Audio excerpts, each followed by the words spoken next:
नमस्कार. मुख्यमंत्री युवा कार्य प्रशिक्षणार्थी मित्रांनो, स्वागत आहे तुम्हा सर्वांचं आपल्या या यूट्यूब चॅनलवरती. मित्रांनो, एक अतिशय महत्त्वाचं पत्र निघालेलं आहे. आता हे पत्र कशा संबंधित आहे हे आपण या व्हिडिओच्या माध्यमातून सविस्तर जाणून घेणार आहोत. त्यामुळे तुम्ही हा व्हिडिओ अगदी शेवटपर्यंत पाहायचा आहे. पहा, अशा प्रकारचे विविध पत्र निघालेले आहेत.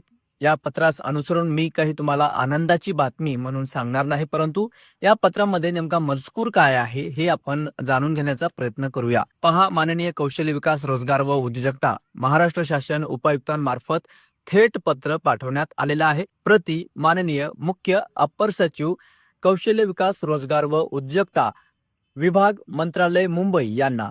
आता या पत्रामध्ये विषय काय आहे? मुख्यमंत्री युवा कार्य प्रशिक्षण योजनेअंतर्गत प्रशिक्षण पूर्ण केलेल्या प्रशिक्षणार्थ्यांना बाह्य यंत्रणेमार्फत अर्थात आउटसोर्सिंग मार्फत कंत्राटी पद्धतीने रोजगार उपलब्ध करून देण्यात यावा.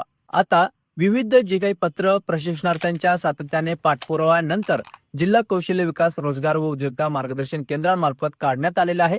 या पत्राचा एकंदरीत संदर्भ घेऊन आता हे पत्र थेट मंत्रालयाच्या मुख्य सचिवांपर्यंत पोहोचलेलं आहे. आता या पत्राच्या अनुषंगाने हे प्रशिक्षणार्थ्यांच्या मागण्या सरकारने मान्य केल्या नाही तर तुकाराम बाबा महाराज हे नाशिक जिल्हाधिकारी कार्यालय येथे अन्नत्याग उपोषण करणार आहेत.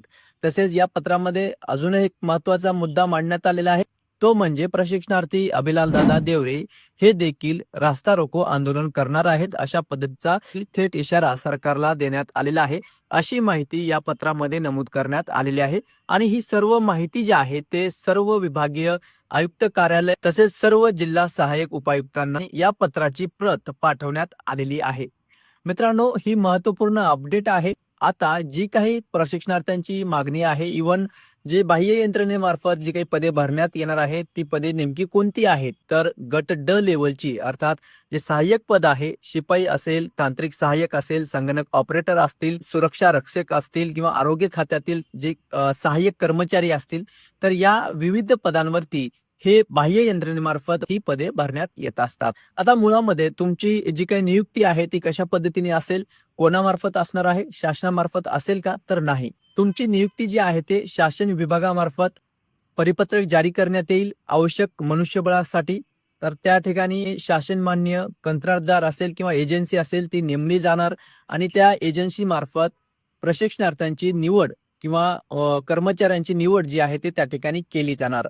आता पगाराचं स्वरूप कसे असेल, तर पगाराचं स्वरूप जर आपण पाहिलं तर तुम्हाला थेट शासनामार्फत पगार त्या ठिकाणी दिलं जाणार नाही. हे जे काही मानधन तुम्हाला दिलं जाईल ते या एजन्सीज मार्फत किंवा या कंत्राटदाराद्वारे तुम्हाला त्या ठिकाणी तुमचा मानधन जो आहे तो दिला जाणार आहे. ओके. आता ही नियुक्ती तुमची किती वर्षासाठी असेल हे पूर्णतः त्या कंत्राटदार किंवा त्या एजन्सीच्या करार नुसार म्हणजे सरकारसोबत जे करार त्यांनी केलेला आहे त्यावरती तुमचं कार्यकाळ त्या ठिकाणी डिपेंड असणार आहे. ओके. तर ही एक छोटीशी महत्त्वपूर्ण अपडेट आलेली आहे विद्यार्थी मित्रांनो. या व्यतिरिक्त तुमचे काही प्रश्न असतील तर तुम्ही नक्की कॉमेंट्स करून विचारू शकता.